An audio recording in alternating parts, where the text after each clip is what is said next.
রাধে রাধে মিত্র, ধামসেবা কুত্তাম চ্যানেলে আপনাকে অনেক অনেক স্বাগতম। মিত্র, আজকে একটি গোপন তথ্য দেব আমাদের বৃন্দাবন ব্রজধামের 84 ক্রোশের মধ্যে শ্রেষ্ঠতম স্থান হলো গিরি মহারাজের তট। তো গিরি মহারাজের অনেক ভিডিও দর্শন করেছেন হয়তো আপনি, কিন্তু আজকে যে তথ্য দেব সেটি আপনি কখনো শোনেননি, দর্শনও করেননি এভাবে এর আগে। আজকে এই গোপন তথ্যটি আপনি জেনে রাখুন, আপনার অনেক উপকারে আসবেন। আপনার মন যদি আনন্দে ভরে না ওঠে এই তথ্য জানার পরে, তখন বলবেন উত্তম প্রভু কী শোনালো।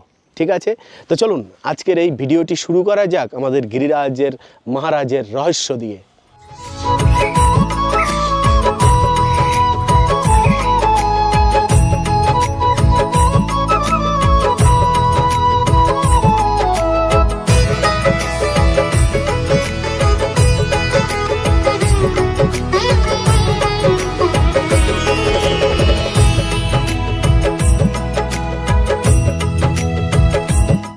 এ হলো আমাদের গিরিরাজ মহারাজ, এই যে পর্বত লক্ষ্য করছেন। তো সবচাইতে প্রথম প্রশ্ন হলো মিত্র, যে আপনি যদি কোনো কর্ম করে থাকেন, আপনি যদি রাইটি হন, তাহলে কি করবেন? মানে আমরা বেশিরভাগ কাজকর্ম, কোনো শক্তিশালী কাজ করতে গেলে পরে কি করি? আমরা ডান হাত দিয়েই কাজটা করি, তাই না? যে কোনো ওজনের ব্যাগ, ভারী জিনিসপত্র তুলতে গেলে ডান হাত ব্যবহার করি। কেউ যদি লেফটি হয় তাহলেই সে বাঁ হাত ব্যবহার করবে। এবারের প্রশ্ন হলো মিত্র, আমাদের প্রভু ভগবান শ্রীকৃষ্ণ এই গিরিরাজ গোবর্ধন কোন হাতে ধারণ করেছিলেন? কোন হাত দিয়ে তুলেছিলেন গোবর্ধন পর্বত? বাঁ হাত না, তা বাঁ হাতের আবার কেন আঙুল?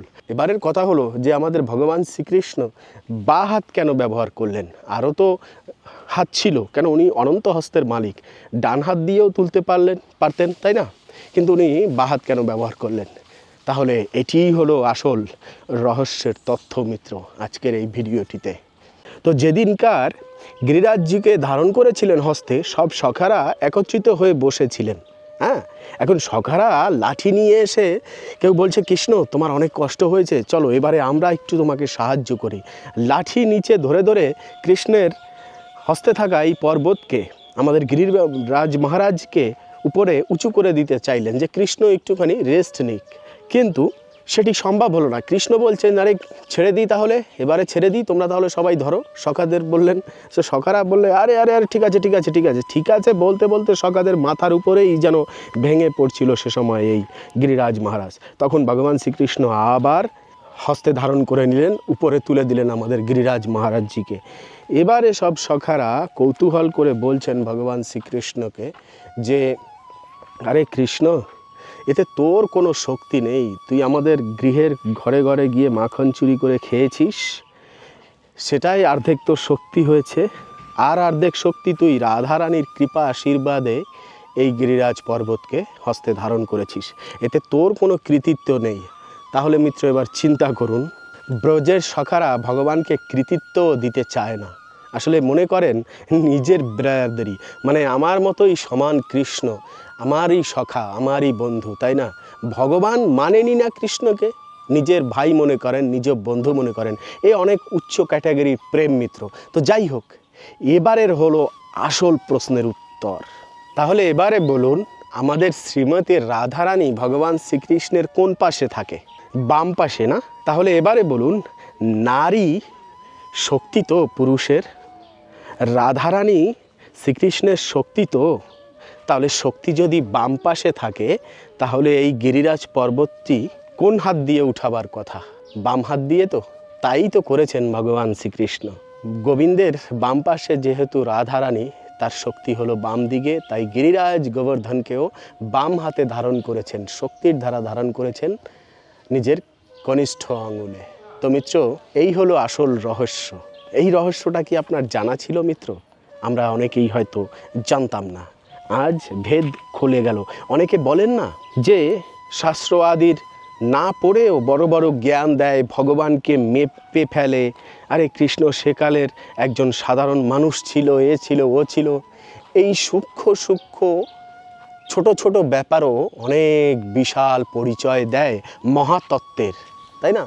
তো সে কারণে শাস্ত্র অত সোজা নয়, আর ভগবানের লীলাকে এত সহজে হৃদয়ঙ্গম করে আয়ত্ত করাও অত সোজা নয়। সেই জন্য অনেক সাধু মহান্তেরা এক একটি ভাগবত গীতা রামায়ণ আদি সব গ্রন্থের টিকা লিখেছেন এবং তার অনুবাদ করেছেন।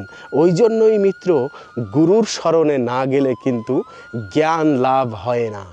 ওই জন্যই তো বলা হয় অজ্ঞান তিমিরান্ধাস্য জ্ঞানাঞ্জন শলাকয়া চক্ষুরুন্মিলিতং যেন তস্मै শ্রী গুরুবে নমঃ।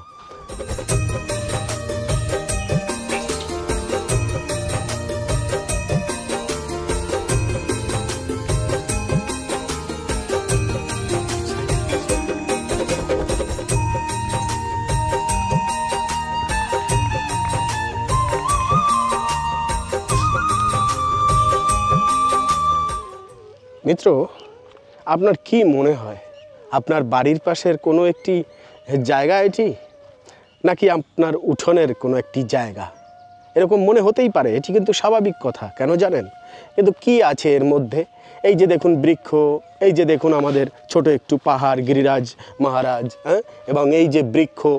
এবারের কথা হলো, চিন্তা করুন, মানে ভাবা যায় যে ব্যক্তির চরণে বসে থাকেন অনন্ত লক্ষ্মী, যার চরণের একটুখানি, চরণের ধৌত একটুখানি জল পান করার জন্য ব্রহ্মা সবসময় কর কমণ্ডল নিয়ে সবসময় প্রস্তুত থাকে, তাই না? ক্ষীর সমুদ্রে অনন্ত কোটি দেবতারা এসে তার চরণের দর্শন পাওয়ার জন্য লাইন দিয়ে থাকে। শুধু একটি ব্রহ্মাণ্ড নয়, অনন্ত কোটি ব্রহ্মাণ্ডের দেবতারা সব সময় যার চরণ, যার মুখ কমল, যাকে একটুখানি দর্শন করার জন্য ব্যাকুল হয়ে থাকে। অনন্ত কোটি ভক্তরা নয়ন ঝরিয়ে ঝরিয়ে কাঁদতে থাকেন। কত মুনি ঋষিরা তপস্যা করছেন, দেহ নষ্ট করে ফেলছেন, তার দর্শন পাওয়া যায় না। অথচ চিন্তা করুন, এই যে বন আমরা দর্শন করছি এবং এমন একটি ভূমি দর্শন করছি, কল্পনা করা যায় সেই ব্যক্তি যার দর্শন পাওয়া অতি দুর্লভ, ব্রহ্মা আদি লোকপাল ইন্দ্র সবাই যার জন্য সবসময় বন্দনা করতে থাকেন এক নজর দর্শন করার জন্য, সেই প্রভু এই স্থানে এসে ছোট ছোট বালকের সাথে খেলাধুলা করতেন এই ভূমির উপরে। কখনো কখনো সবাইকে নিয়ে আনন্দে বৃক্ষে উঠে বেণু বাজাতেন এবং এই পর্বতের উপরে উঠে নৃত্য করতেন। রাসের সময় এই পর্বতের উপরে উঠে রাস করেছেন, সেই পবিত্র স্থান। অথচ দেখলে কিন্তু মনে হয় হ্যাঁ, আমাদের বাড়ির পাশের তো এই জমিটা, হ্যাঁ তাই না? আরে আমাদের মামা বাড়িতে এরকম কত জমি পড়ে আছে, আমাদের অমুক আত্মীয়ের বাড়িতে ঠিক পরিবেশটা এরকমই। হ্যাঁ, আপাত দৃষ্টিতে দেখলে পরে কিন্তু সেটি মনে হয়, কিন্তু কত রহস্য লুকিয়ে আছে মিত্র এই ভূমির উপরে। কত আধ্যাত্মিক জগতের বর্ণনা মিত্র শুনতে পাওয়া যায় এই ভূমিকে নিয়ে। এখনো পর্যন্ত লক্ষ লক্ষ কোটি কোটি ভক্তরা এই যে ছোট মার্গটি লক্ষ্য করা যাচ্ছে, এই মার্গ দিয়ে সেই ব্যক্তির নাম গুণকীর্তন যশ সব কিছু গাইতে গাইতে পরিক্রমা দিতে থাকে।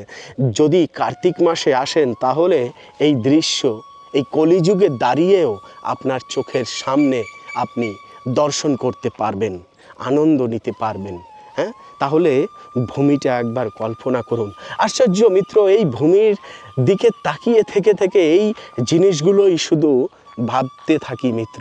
এত সুন্দর আমাদের প্রভুর লীলাক্ষেত্র, অথচ কত ব্যক্তি আছে এই জগতে এখনো পর্যন্ত জানেই না যে গিরি গোবর্ধন বলে কোনো একটি পর্বত রয়েছে এবং বৃন্দাবন বলে কোনো একটি স্থান রয়েছেন, বা উত্তরপ্রদেশ বলেও কোনো একটি স্থান রয়েছেন যেখানে বৃন্দাবন নামক একটি লীলাক্ষেত্র রয়েছে।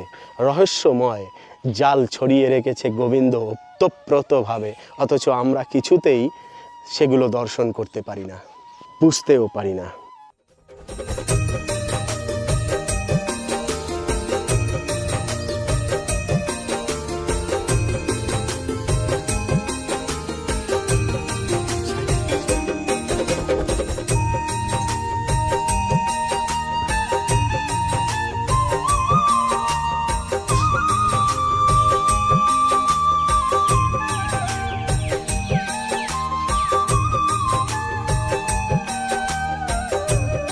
এবারে আরেকটি কথা বলবো, যারা বৃন্দাবন ব্রজধামে বসবাস করেন তাদের উদ্দেশ্যে।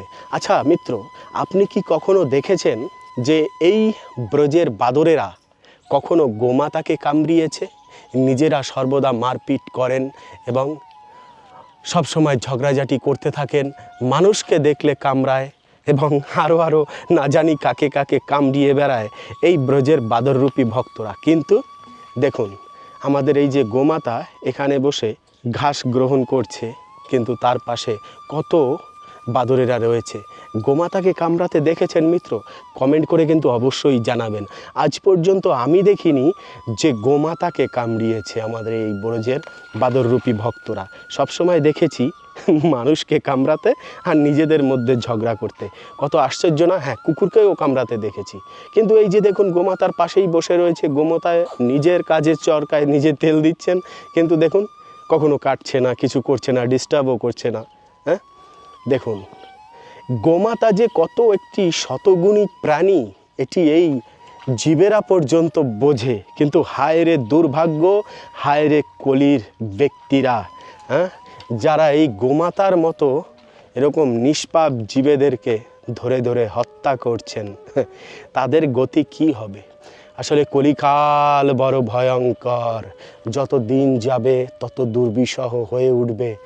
আর নয়তো চিন্তা করুন, এই মুহূর্তে কত দেশে যুদ্ধ লেগে আছে, তাই না? আর একের পরে এক কিন্তু সেই ব্যক্তিদেরই দেশগুলো নষ্ট হয়ে যাচ্ছে। কি কারণে?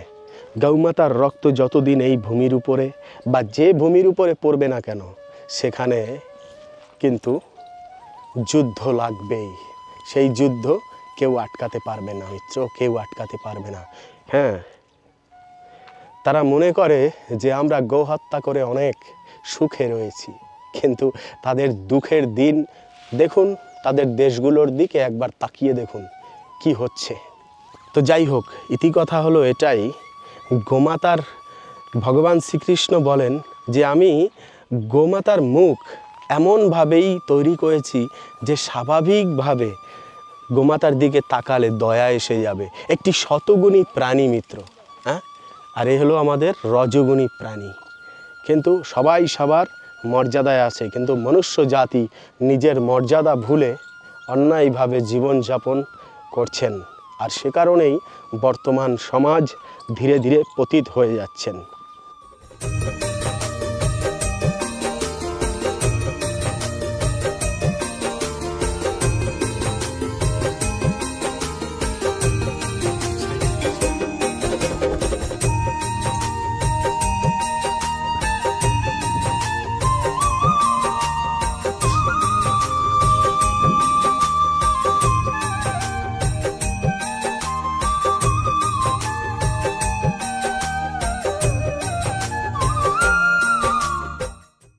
আজকের এই ভিডিওটি ছিল এই অবধি। পরবর্তী ভিডিওতে আবার দেখা হবে, কথা হবে। সে অবধি ভালো থাকবেন, সুস্থ থাকবেন। রাধে রাধে।